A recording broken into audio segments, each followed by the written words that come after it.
Madam Secretary. We Morning. appreciate you being here. Thank you so much. I'd like to welcome everyone to today's hearing where we will be examining and discussing the Department of Commerce's fiscal year 2025 budget request. I want to thank Secretary Raimondo for appearing before us. I look forward to conducting important congressional oversight of this agency as we look to fund ways to strengthen our economy and compete on the global stage. This committee has been active on both fronts.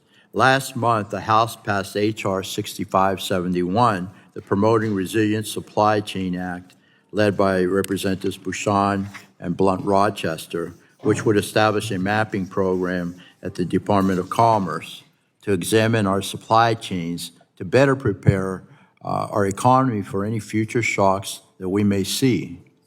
Monitoring these trends will help protect us from reliance on our nation's enemies and instead help industries to adapt quickly.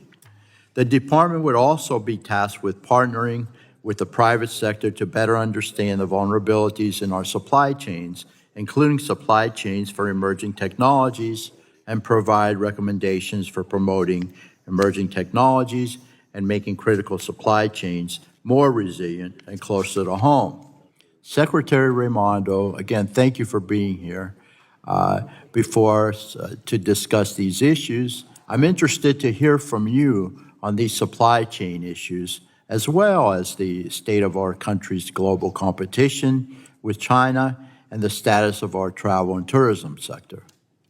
Last Congress, we worked on a bipartisan basis with Representative Schakowsky, our ranking member, to pass the Restoring Brand USA Act and the Visit America Act to ensure the U.S. remains a top destination for visitors around the globe and that we have oversight mechanisms and a plan in place at Commerce to prepare the nation for the next decade in travel and tourism trends.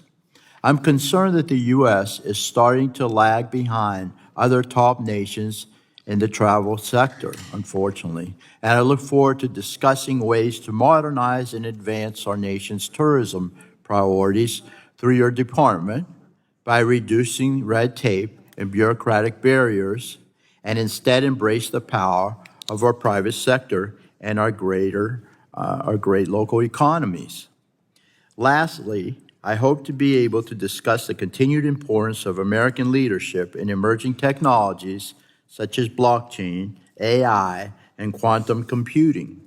Our subcommittee has again conducted bipartisan work on these topics, including passing H.R. 6571, the Deploying American Blockchains Act, in May, which will direct the Department of Commerce to take action in promoting U.S. competitiveness and the deployment and use of blockchain technologies.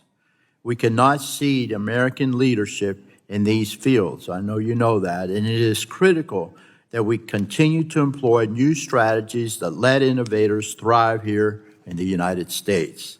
That also includes the critical infrastructure manufacturing necessary to develop these emerging technologies.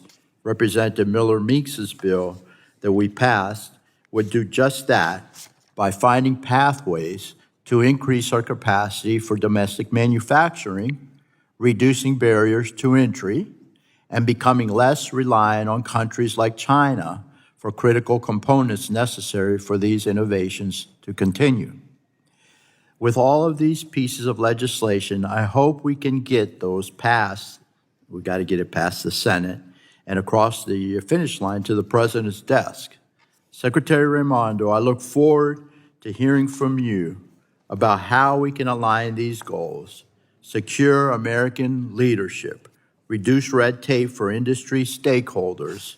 We cannot let a top-down approach get in the way, and hope that we can instead let the American innovative economy thrive. The budget needs to reflect these key priorities without breaking the bank. And I'm interested to hear your perspective. So with that, I'll yield back, and I will recognize the gentlelady from Illinois.